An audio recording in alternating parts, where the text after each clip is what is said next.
بسم اللہ الرحمن الرحیم۔ السلام علیکم ورحمۃ اللہ وبرکاتہ۔ یہ ایک ہاتھ لمبا ایک ہاتھ چوڑا چوکور پتھر تھا جو ہمیشہ حضرت موسیٰ علیہ السلام کے جھولے میں رہتا تھا۔ اس مبارک پتھر کے ذریعے حضرت موسیٰ علیہ السلام کے دو معجزات کا ظہور ہوا جن کا تذکرہ قرآن مجید میں بھی ہوا ہے۔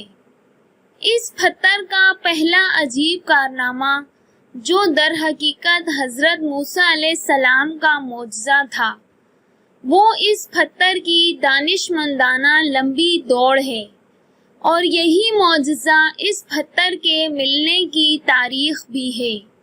اس کا مفصل واقعہ یہ ہے کہ بنی اسرائیل کا یہ عام دستور تھا کہ وہ بالکل ننگے بدن ہو کر مجمع عام میں غسل کیا کرتے تھے، مگر حضرت موسیٰ علیہ السلام گو کہ اسی قوم کے ایک فرد تھے اور اسی ماحول میں پلے بڑھے تھے، لیکن خداوند قدوس نے ان کو نبوت و رسالت کی عظمتوں سے سرفراز فرمایا تھا۔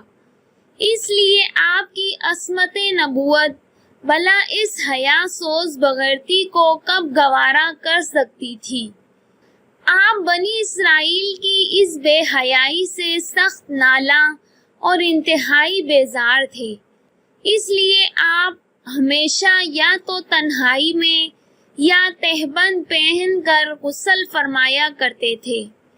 بنی اسرائیل نے جب یہ دیکھا کہ آپ کبھی بھی برہنہ ہو کر غسل نہیں فرماتے تو ظالموں نے آپ پر بہتان لگا دیا کہ آپ کے بدن کے اندرون حصے میں یا تو برس کا سفید داغ ہے یا کوئی ایسا عیب ضرور ہے جس کو چھپانے کے لیے آپ کبھی برہنہ نہیں ہوتے، اور ظالموں نے اس تہمت کا اس قدر اعلان اور چرچا کیا کہ ہر کوچہ و بازار میں اس کا پروپیگنڈا پھیل گیا۔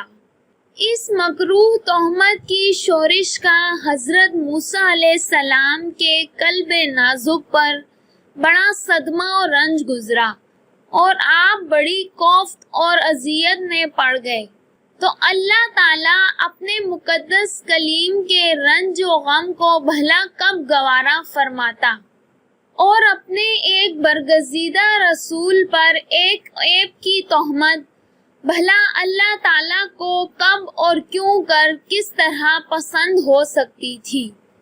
پاک پروردگار نے آپ کی برات اور بے عیبی ظاہر کر دینے کا ایک ایسا ذریعہ پیدا فرما دیا کہ دم زدن میں بنی اسرائیل کے پروپیگنڈوں اور ان کے شکوک و شبہات کے بادل چھٹ گئے، اور آپ کی برات اور بے عیبی کا سورج آفتاب عالم تاب سے زیادہ روشن و آشکارا ہو گیا۔ اور وہ یوں ہوا کہ ایک دن آپ پہاڑوں کے دامنوں میں چھپے ہوئے ایک چشمے پر غسل کے لیے تشریف لے گئے، اور یہ دیکھ کر کہ یہاں دور دور تک کسی انسان کا نام و نشان نہیں ہے، آپ اپنے تمام کپڑوں کو ایک پتھر پر رکھ کر اور بالکل برہنہ بدن ہو کر غسل فرمانے لگے۔ غسل کے بعد جب آپ لباس پہننے کے لیے پتھر کے پاس پہنچے تو کیا دیکھا کہ وہ پتھر آپ کے کپڑوں کو لیے ہوئے سر پٹ بھاگا چلا جا رہا ہے۔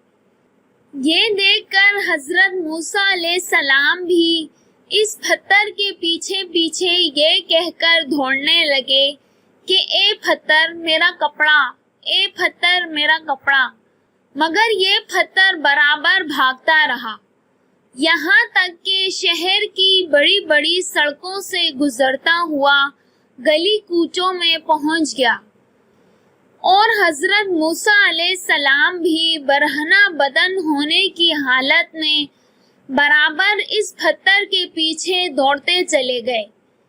اس طرح بنی اسرائیل کے ہر چھوٹے بڑے نے اپنی آنکھوں سے دیکھ لیا کہ سر سے پاؤں تک حضرت موسیٰ علیہ السلام کے مقدس بدن میں کہیں بھی کوئی عیب نہیں ہے، بلکہ آپ کے جسم اقدس کا ہر حصہ حسن و جمال میں اس قدر نقطۂ کمال کو پہنچا ہوا ہے کہ عام انسانوں میں اس کی مثال تقریباً محال ہے۔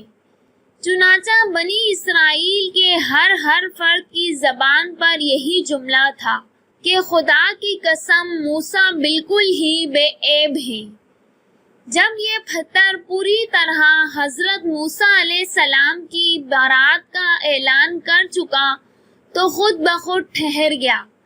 تب آپ نے جلدی سے اپنا لباس پہن لیا اور اس پتھر کو اٹھا کر اپنے جھولے میں رکھ لیا۔ اللہ تعالیٰ نے اس واقعے کا ذکر قرآن مجید میں اس طرح بیان فرمایا کہ اے ایمان والو، ان جیسے نہ ہو جانا جنہوں نے موسیٰ کو ستایا تو اللہ تعالیٰ نے اسے بری فرما دیا اس بات سے جو انہوں نے کہی، اور موسیٰ اللہ کے یہاں آبرو والا ہے۔ سبحان اللہ۔